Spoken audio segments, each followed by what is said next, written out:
One of the biggest things I like to go over at this time is sterilization. It doesn't matter what you do, as I said earlier, always wear your gloves. Anything in a tattoo shop has got to be considered contaminated. So always wear your gloves to protect yourself and to protect your customers. Wipe down everything you touch, wipe down everything you can see. Just because it might not have a risk for blood to get contacted with it, it always has the risk for dirt, dust, anything of this sort to get in. Tattoo sterilizers, tattoo ultrasonics. Readily available on eBay, any tattoo magazine, any tattoo supply website. Costing and price, a must. It's like having a car with having an engine. You can have a pretty body, but it ain't going nowhere without an engine. Your ultrasonic, your sterilizers, that's your engine. It's a must. You have to have it. As far as proper techniques, ultrasonics typically, it depends on make and model. All use the general same principle. Ultrasonic waves came from dental field actually, but ultrasonic waves make it hit a certain pitch that actually cleans the ink out of your tubes. Always remember, needles, one-time use only. Throw away instantly. There is no reusing the needle. Tubes, they are designed for reuse. You have to have the proper techniques such as pipe cleaners, toothbrush even, which has to be disposable, must be thrown away after each use. They're meant to be cleaned out, ultrasonicked, then put in the proper pouches for sterilization, which are available at any place that's going to sell sterilizers. Then place into the pouches, put into the sterilizers, and sit at typically a half an hour of sterilization and a half an hour of back, which back means after it regulates itself for half an hour, you then take heat off and you let it sit for half an hour and gradually work itself down. So you pretty much have a total of an hour of sterilization process that must be done. The way you can tell it's done correctly is on the sterilization pouches itself. They have a color indicated that typically is a light blue that turns to a purple if sterilized correctly. They then must be marked date of sterilization and put into a safe place of storage. There's many different techniques and many different proper things to do to make tattooing fun, but it has to be done right. Well, thank you very much, and hope you enjoy lesson 2, outlining. Alright, we'll start again with basic machine maintenance. Basically what I'd like to show you right now is the setup of a tattoo machine and proper setup of assembling a tattoo machine.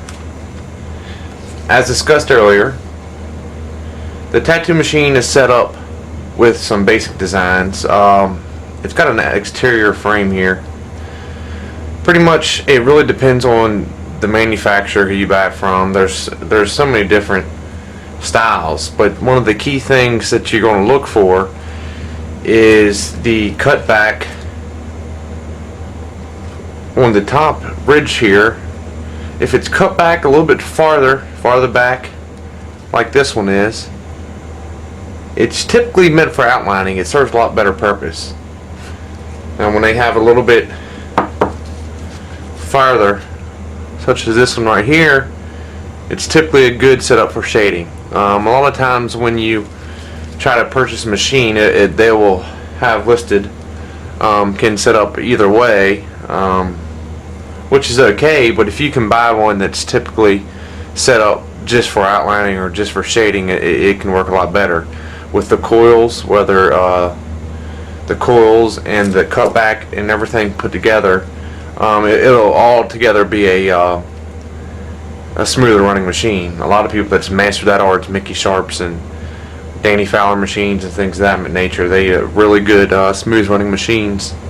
that perfect the whole science of designing a tattoo machine.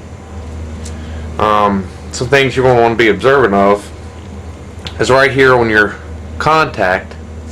It's good to take a piece of sandpaper or whatever it may be, a file, and go down through there and clean that contact off every once in a while. You're going to want to make sure that it's getting a good touch. I mean, this is electrical current, so it's got to have a good touch, or you're not going to get a good smooth up and down motion with your armature bar.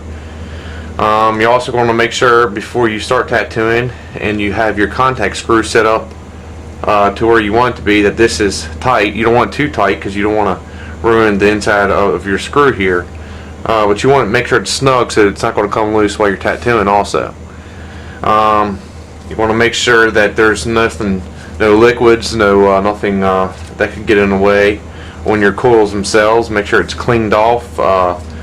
Make sure that everything's just pushed back, that's not going to get caught and ripped apart, your capacitor or anything of that nature. You're always going to want to be observant that this has stayed clear. It's got to be set up properly for when you stick your tubes in it. It's got to be uneven all the way around. It's so important that everything stays in line. The moment that something comes out of line is when you're not going to do your tattoo right. You can do the best outlining or shading yourself, but if your machine is off, it's going to throw your tattoo off. It's extremely important to do proper machine maintenance, and also to mess around with your machine and know its parts and know how to replace it. What I'd like to go over right now is, like we discussed earlier, properly setting up your tattoo machine. Number one, everything you do when it's involved around tattoo equipment, always have your gloves on. Make sure that you never set up your tattoo machine unless your customer's in front of you. Always make sure you practice this way before you even start. Hopefully you got it down to the science. You don't want to act like, if you don't even know how to use your machine, then someone's really going to be hesitant about you doing a tattoo on them. Always make sure they come in pre-sterile packs. Technical Tattoo Supply, they're off the internet, and there's many manufacturers that you can order for extremely good price that come pre-sterilized. And like I said earlier, they have the color process here that's going to state that it's ready and sterilized properly. So first thing you want to do with your clean tubes, properly sterilized steam tubes, and your unopened needle, go ahead and open up your needle package. You're really going to be observant to make sure that you don't hit this end of the needle. That's extremely important. These ends really have to stay untouched. If one of these, and it's extremely easy to do, if one of these ends get damaged and pulls off centered, it's going to destroy a tattoo and tear someone's skin up, and you definitely don't want that. If that ever happens, throw that needle away. Don't even try to do anything with it, and start over. I mean, it's a minimum investment. So like I said earlier, it's kind of what you're feeling more comfortable with. How I've always done it is I want to go ahead and put the needle in its place. And one thing you always want to be observant of, every needle has a back side and a front. But that's designed, that's where they solder the needle head on. That's got to rest against the needle as such, so it's smooth. If it's put in there sideways like that, it's going to flop around inside there like that, and you can't have that. Typically, now I'm not saying this is every time, but typically on most machines, your eye loop, if it's faced to the left, it'll be set up correctly. So go ahead and stick your needle in there and be extremely careful not hitting the sides, and run it through. And then you go ahead and have this loose. Stick your tube into the grip and go ahead and place your loop onto the armature bar. At this time, you want to go ahead and line up. And what you want the tip of this needle to come out about the size of a nickel. You want it to barely come out, and you want to make sure it's perfectly lined up. That's extremely important. Completely straight. Tighten down your vise. Make sure it's completely straight. I mean, it's got to be in there completely lined up. You want to make sure to look down it and see how this one's off a little bit. We're going to straighten it out a little bit. There we go. Now it's perfectly lined up. Everything's got to be perfectly in line. Then at this point, you're going to go ahead and take your rubber bands. Like I said, the rubber band's whole use is to keep the armature bar still inside the tube. You're always going to want to make sure your needle loop is tight inside of your rubber nipple. If this is loose, this will also throw the needle off. Everything's got to be perfectly in sync, in line for proper operation of your tattoo machine. Make sure everything's tight and it's ready for operation. A good principle to always remember whenever you're not in use, keep the tattoo machine with the needle away from you. Always keep it laying away from you. You never want it to lay in here. You have a chance of brushing up against the needle. You have so many opportunities to damage your needle or to get it exposed. It's another good reason why you don't want to set up your machine until you're ready to do the tattoo, because you don't want to sit out and get dust or possibility of whatever it could be to get in there. And like I said before, after you put your clip cord on, which we'll go ahead and do now,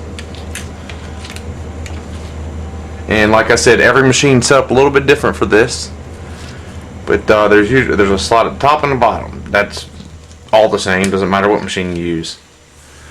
And it's ready for operation. It's probably good, safe practice to always put a bag over this part of your clip cord to make sure that it don't get no blood or ink or anything predisposed to any diseases. You can never be too clean when you're doing tattoo. Always keep that in mind. There is not such thing as too clean, but there is such thing as not clean enough. Okay, you're done. You done finished your tattoo. You want to go ahead and put your tattoo machine apart. First thing you'll want to do is take this off. And a good thing to keep in mind, these rubber bands, you can get rubber bands so cheap. I would only use it a couple times and then go ahead and replace it, because it's going to lose its elasticity and it's not going to serve purpose. Plus, there's a great possibility it could get contaminated. Same thing with the rubber nipples. It's only a couple times and must be thrown away.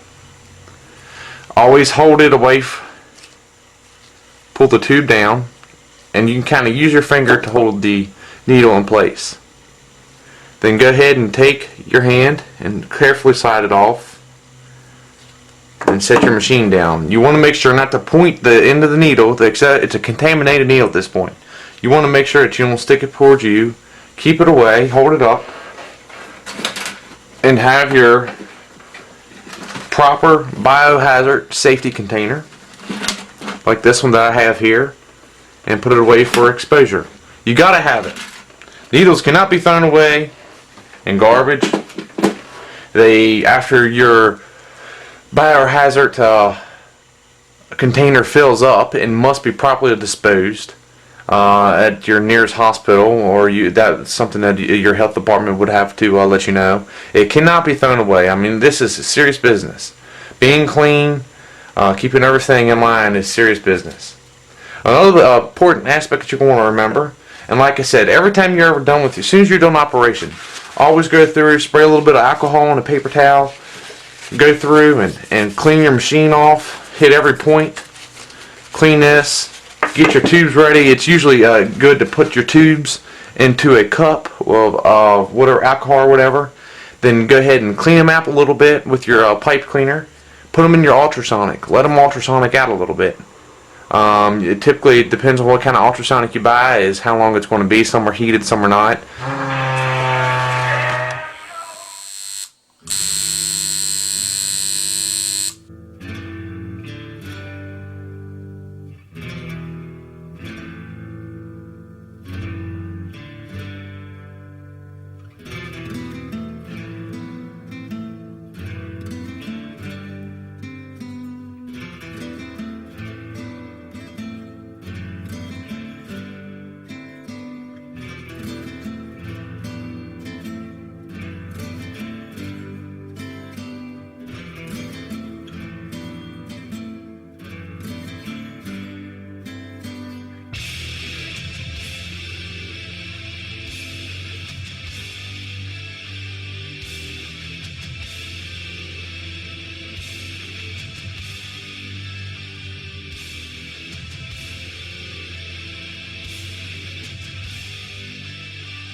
say hi to Mr. Cliff Burton, huh?